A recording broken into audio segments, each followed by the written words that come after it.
toutes et à tous, bienvenue à Ici Parkex, votre Web TV. Mon nom est Ève Torres, je suis coordonnatrice de votre table de quartier pour Parc Extension. Alors, avant de vous parler plus en détail de ce fameux projet de Web TV qui voit enfin le jour aujourd'hui, je voulais un peu vous présenter ce qu'est une table de quartier. Alors évidemment, nous sommes un organisme à but non lucratif et notre objectif, c'est de mettre en place un mécanisme de concertation qui permet de réunir autour de la table des résidents et résidentes du quartier, des institutions, des partenaires communautaires et autres, afin de développer ensemble des projets transformateurs, innovants, qui sauront améliorer la qualité de vie de toutes et tous au sein de notre cher quartier.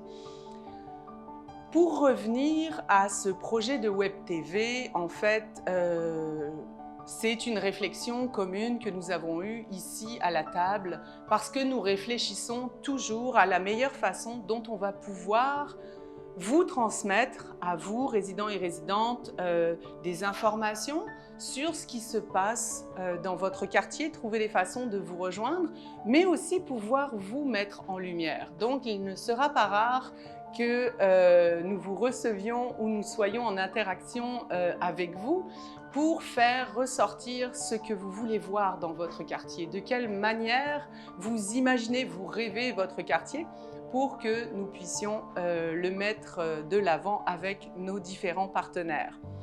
Alors, dans cette première émission, il sera question d'abord de vous présenter notre équipe, parce qu'en effet, c'est vraiment à travers son équipe que la table peut se permettre de développer tous les projets que vous nous proposez. Ça sera cette première partie. En deuxième partie d'émission, j'aurai le plaisir d'avoir une entrevue avec la responsable du projet de développement, du plan de développement Covid-19 qui va nous rencontrer. D'ailleurs, on avait eu un petit souci sonore lors de cette entrevue. Vous entendrez tout ce qu'il faut savoir, mais c'était juste peut-être pour vous informer. Ce sont les aléas de la technique et des premières. Par la suite, donc, vous aurez une présentation vidéo d'un numéro Info Jeunes, donc très important pour la jeunesse de notre quartier.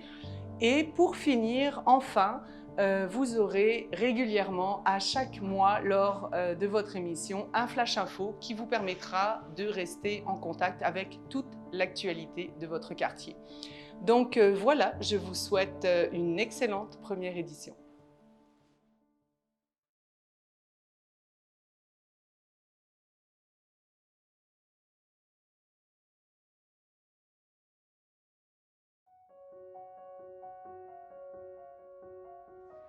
Bienvenue à la table des quartiers de Parc Extension.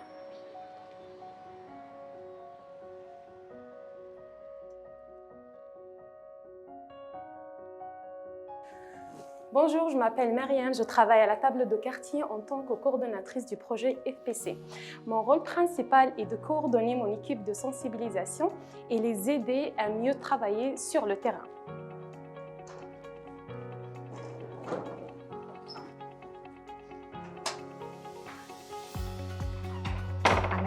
Bonjour, je m'appelle Amina Mhaya, je suis agente de liaison pour la table de quartier de Parc Extension. Mon rôle ou mon mandat, c'est principalement de tisser des liens entre les différents acteurs de la communauté. J'ai coordonné la démarche de planification stratégique pour qu'on la fasse aboutir avec les acteurs aussi, toute la communauté de Parc Extension, un plan de quartier. Ensuite, je développe et je mets sur pied les projets qui en découlent. Voilà.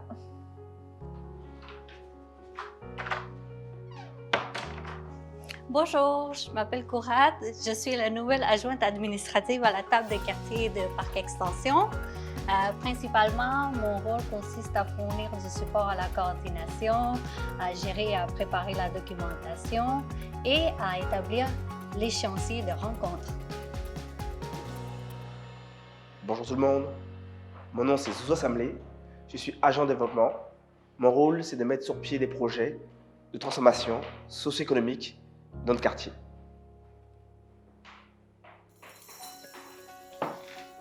Bonjour, mon nom est Eve Torres, je suis coordonnatrice de la table de quartier de Parc Extension. Alors à la table de quartier, ce que nous faisons, c'est que nous travaillons de façon concertée avec des résidentes et résidents, des organismes communautaires, mais aussi des partenaires institutionnels et dans l'objectif de mettre sur pied des projets innovants qui viendront améliorer la qualité de vie des gens de notre quartier.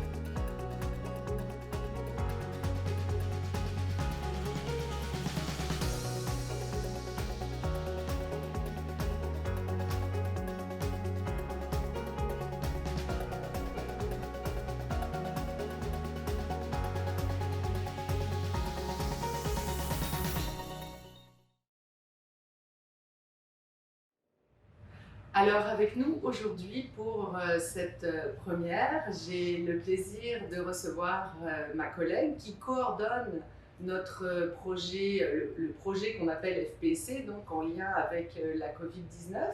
Myriam, très heureuse de t'avoir dans ce contexte pour le lancement de notre Web TV ici à Parc Extension. Alors Myriam, parle-nous un peu de toi. Moi je sais qui tu es. Mais c'est ça un petit peu ce que tu fais à travers ce projet et nous en présenter peut-être les grandes lignes. Alors, premièrement, je m'appelle Myriam Ouadane. Je suis coordonnatrice du projet FPC. J'ai une équipe des agents et agentes. Ils font la sensibilisation sur terrain, ils font du porte-à-porte. Justement, on sensibilise les gens par rapport à la Covid-19 et maintenant par rapport à la vaccination. Ils donnent des informations par rapport à la clinique de vaccination, les horaires et tout. Voilà. Donc c'est ça, tu as une équipe avec plusieurs agents. Donc ces agents de terrain, c'est ce que nos résidentes et résidents de Parc Extension, ce sont les personnes qu'ils vont recevoir à la maison. Donc tu disais qu'il y a de la sensibilisation, également donc maintenant la clinique de vaccination. Est-ce qu'ils apportent un support pour l'enregistrement justement, pour pouvoir s'inscrire à ces cliniques? Comment ça fonctionne? Oui, justement, pour les personnes qui ne sont pas en mesure de s'inscrire eux-mêmes pour la vaccination, alors les agents font ça pour eux. Parfois sur place, parfois chez eux à la fin de leur travail. Ils leur prennent du rendez-vous pour la vaccination et aussi ils essaient de trouver du transport pour les gens qui ne peuvent pas se déplacer à la clinique. D'accord. Donc ces moyens de transport-là, est-ce que c'est une collaboration avec des organismes ou vous avez d'autres...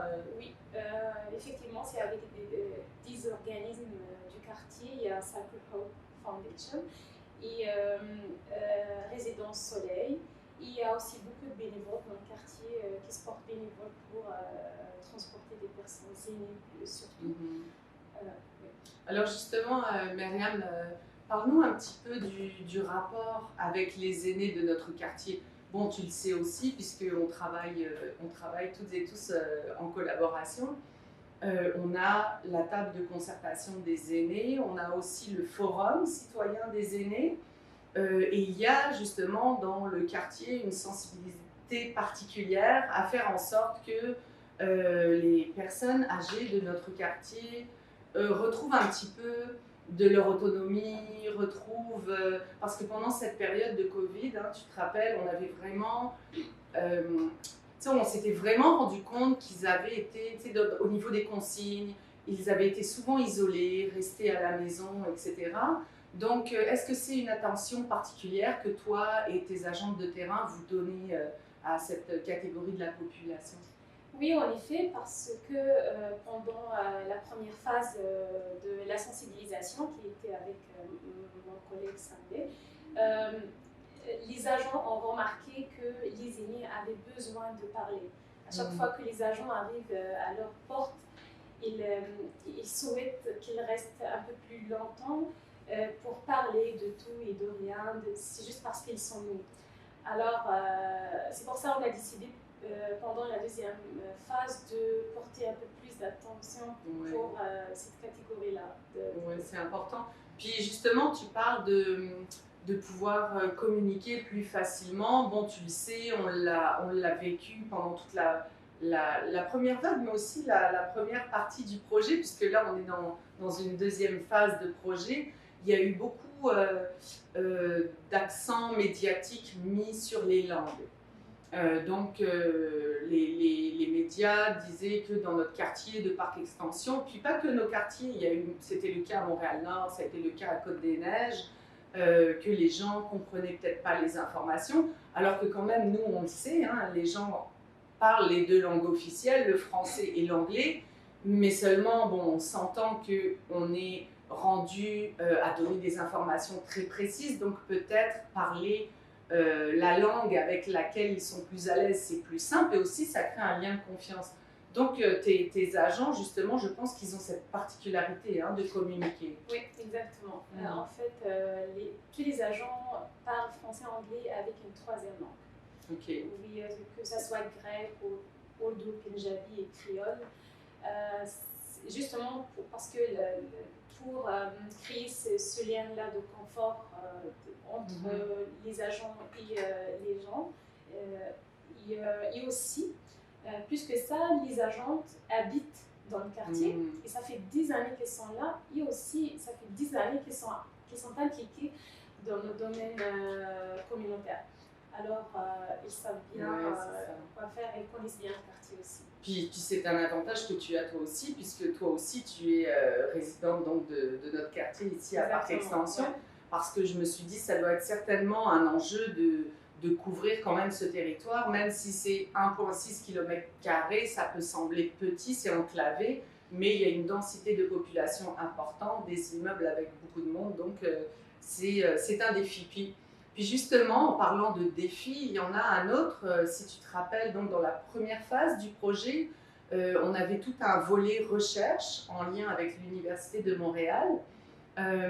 Et dernièrement, donc, on a assisté à une présentation préliminaire de la recherche. Puis moi, ce qui m'avait marqué, c'est que ce qui en ressortait, c'était qu'une partie de la population ne connaissait pas en fait les ressources du quartier. Alors que, bon bah, nous en tant que table de quartier aussi, on est là, on essaye de donner de l'information, distribuer des pamphlets, mais il y a certainement d'autres choses à faire. Qu'est-ce que tu fais avec tes agentes de terrain pour s'assurer que les gens reçoivent ces informations? Parce qu'on avait aussi parlé cette notion nord-sud, nous-mêmes les organismes, on est situé en bas de Jean Talon jusqu'avant le pont, donc c'est ça, sur Beaumont. Donc on est tous dans le sud, il y a le centre William Hingston que les gens connaissent très bien au 418 Saint-Roch, mais c'est ça, tout le nord est pas forcément bien desservi. Donc comment vous analysez ça, puis comment vous essayez de pallier à ça? En fait, avec le nord, on fait pas mal la même chose qu'on fait avec tout le quartier. On sensibilise, on donne des pamphlets.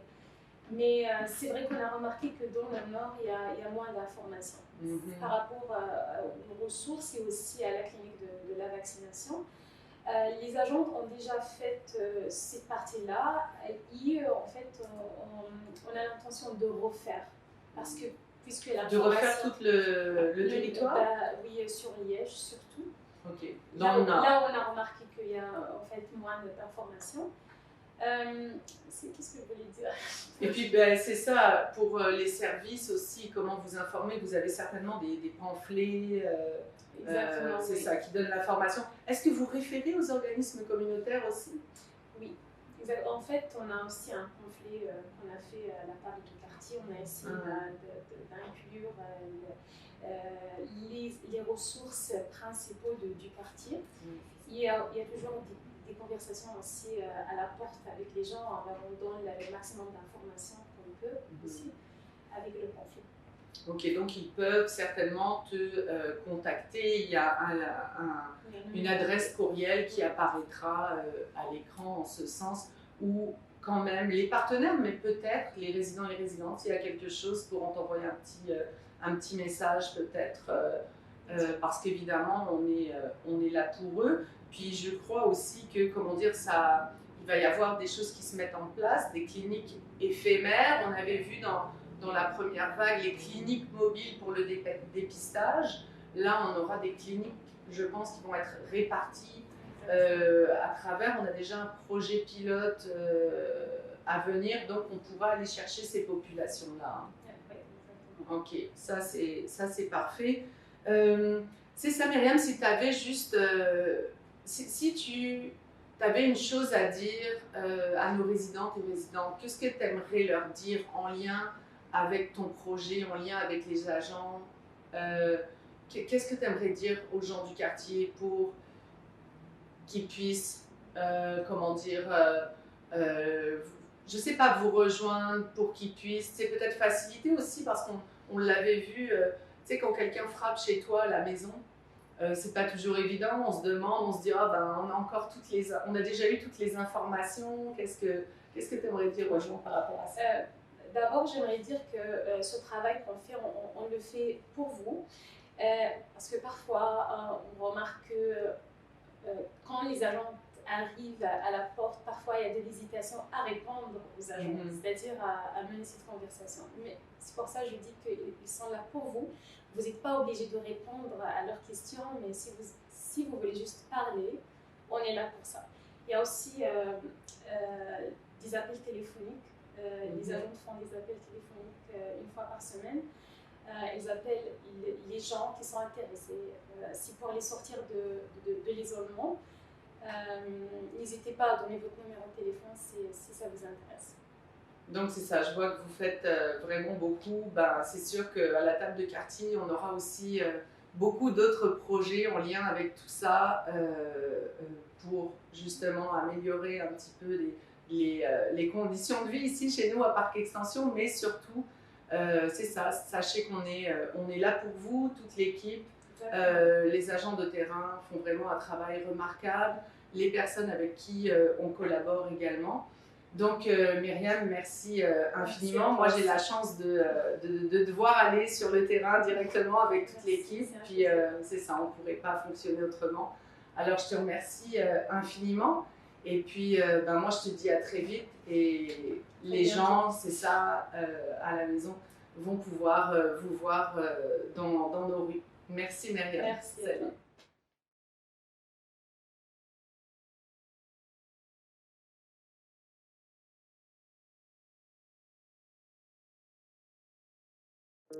Bon, guys, ici Pessana. Je viens vous parler en tant que jeune mère qui a grandi à Parc Extension, qui connaît nos struggles first hand, en essayant de vivre nos best life, soit en travaillant ou aller à l'école. Maintenant qu'il y a un couvre-feu, on est restreint, on ne peut pas vraiment voir nos amis, on ne peut pas vraiment voir nos familles, on se sent solo.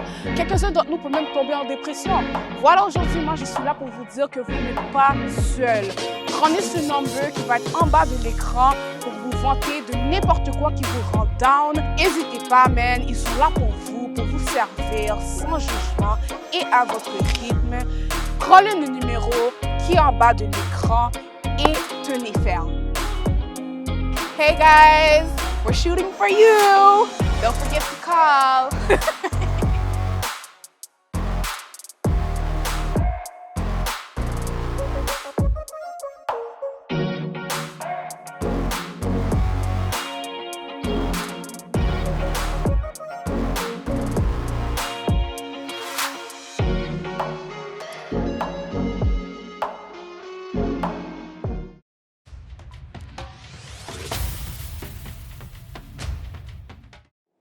Good afternoon, Park Extension.